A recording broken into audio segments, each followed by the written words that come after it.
오늘도 각 가정과 교회에서 예배드리는 여러분과 여러분의 가정에 하나님의 축복이 함께 하시기를 주의 이름으로 간절히 축원을 드립니다. 오늘은 본문 말씀을 중심으로 끝까지 견디는 사람이라는 설교의 제목으로 함께 은혜를 나누고자 합니다. 예나 지금이나 제일 무서운 것은 사람입니다. 마태복음 10장은 예수님께서 12제자를 부르시고 다시 그들을 세상으로 파송하신 기사입니다. 본문 16절을 보면 보라 내가 너희를 보냄이 양을 이리 가운데로 보냄과 같도다라고 하셨습니다.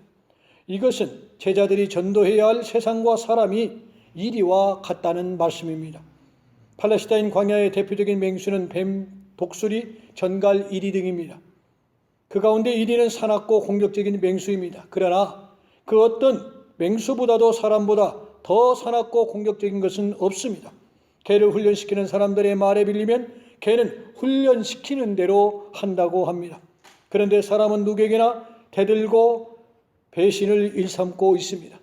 사람을 부정적으로 이해하려는 것은 결코 아닙니다만 마음 아픈 일이지만 20년을 교육받고 훈련받은 사람이라고 할지라도 사기, 횡령, 부정폭력으로 일삼는다면 문제가 아닐 수 없는 것입니다.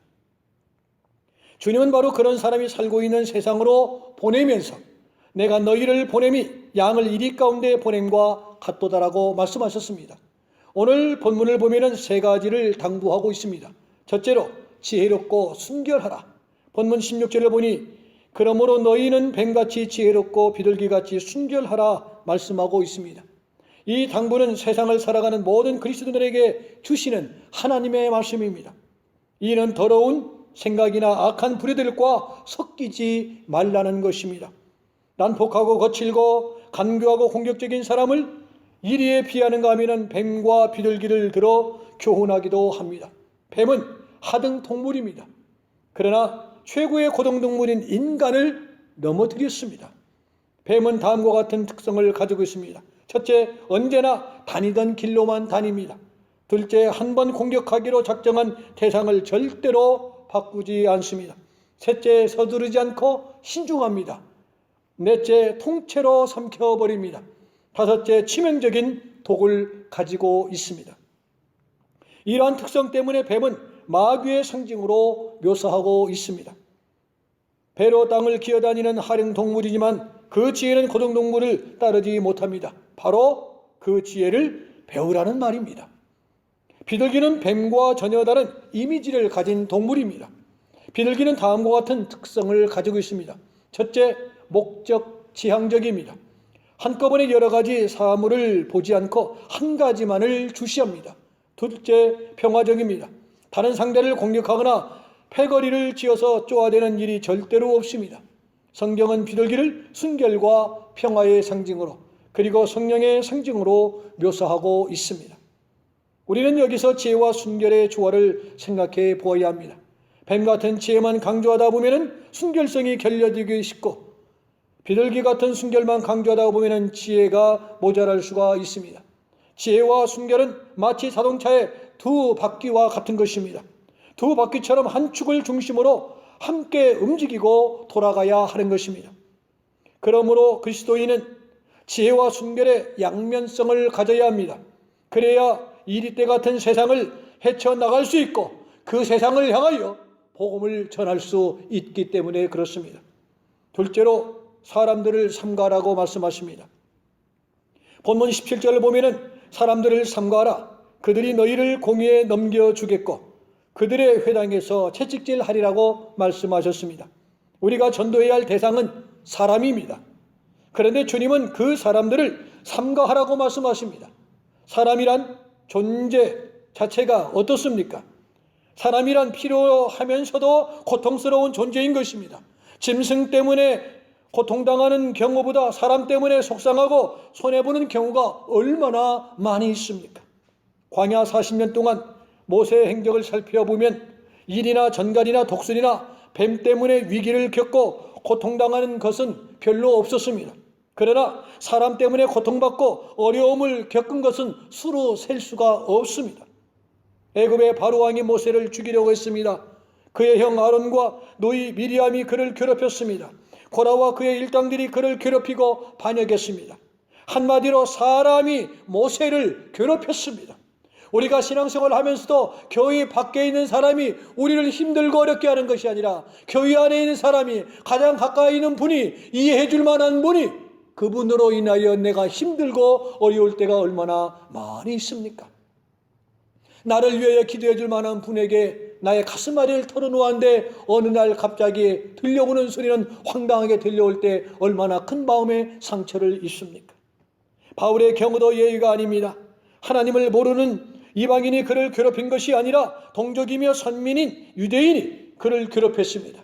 디모데후서 4장 9절 이하를 보면은 의도적으로 바울을 괴롭힌 사람이 있습니다. 그는 구리장색 알렉산더입니다. 금속 세공업자인 알렉산더는 바울을 대적하고 사사건건 시비를 걸었습니다. 그는 바울의 장점을 덮어두고 단점을 들추는데 늘 열심이었습니다. 그리고 발이 바빴습니다. 바울은 그에게 뭐라고 말합니까? 주께서 그 행한 대로 그에게 갚으시리라 했습니다. 그리고 사랑하는 아들과 같은 디모데에게 너도 그를 조심하라고 했습니다. 알렉산더는 바울에게 크나큰 가시였습니다. 40여 년 목회하다가 은퇴하신 어느 목사님이 쓴 글 속에 조심해야 될 사람이라는 항목이 있었습니다. 조심해야 될 사람은 다음과 같습니다. 첫째, 말이 많은 사람. 두 번째, 앞에서 칭찬하고 뒤에서 흠잡는 사람.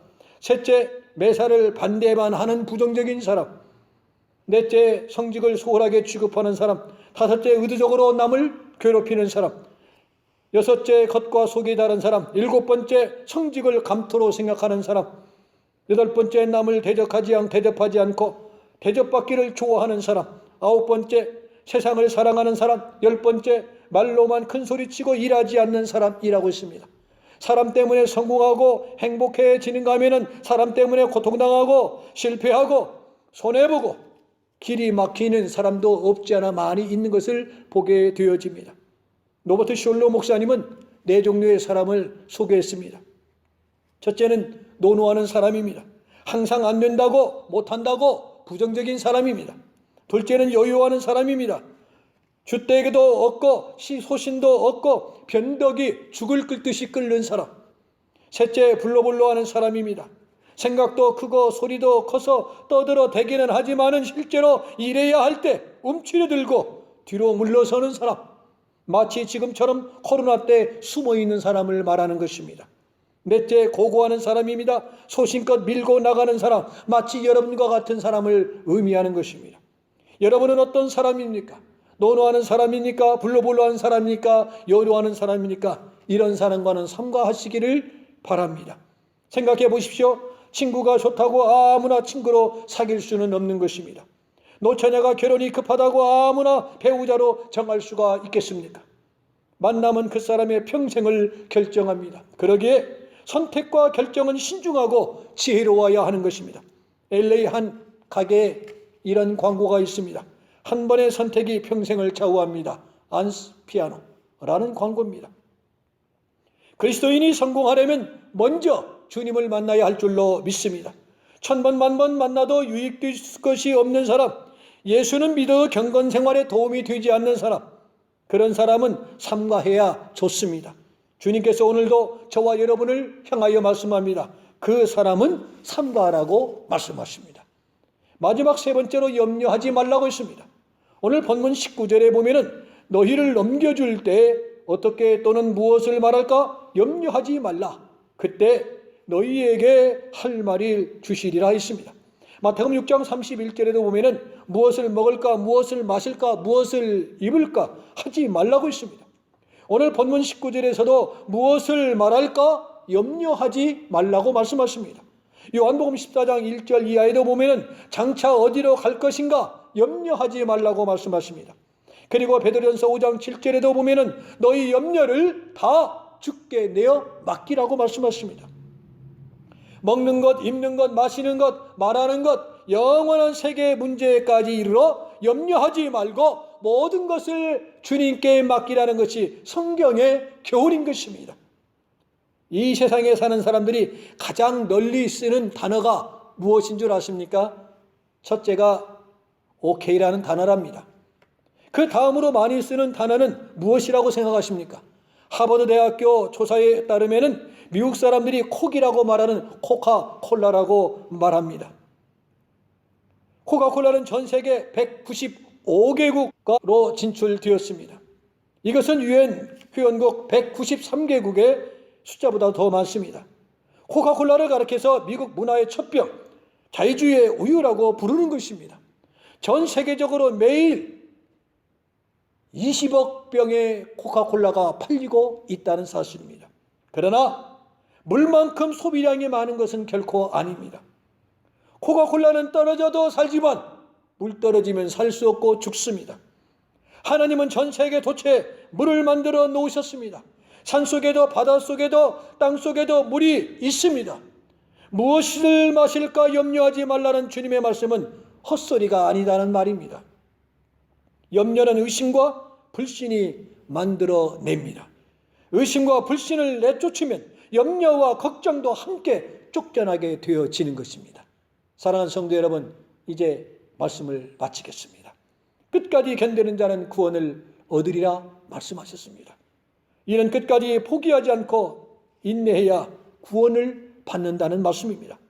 코로나 때문에 염려하고 걱정하다가 신앙을 포기하고 주님을 떠나면 구원받지 못한다는 것입니다. 끝까지 인내해야 할 것입니다. 오늘 우리들에게 부끄러운 게 뭡니까? 하나님보다 코로나 바이러스를 더 두려워하고 더 무서워하고 있는 우리의 현실, 현 주소 앞에 부끄러움을 느끼지 않을 수가 없습니다. 물론 참고 견디는 고통은 클 것입니다. 아픔도 크고 괴로움도 클 것입니다. 그러나 끝까지 견뎌야 합니다.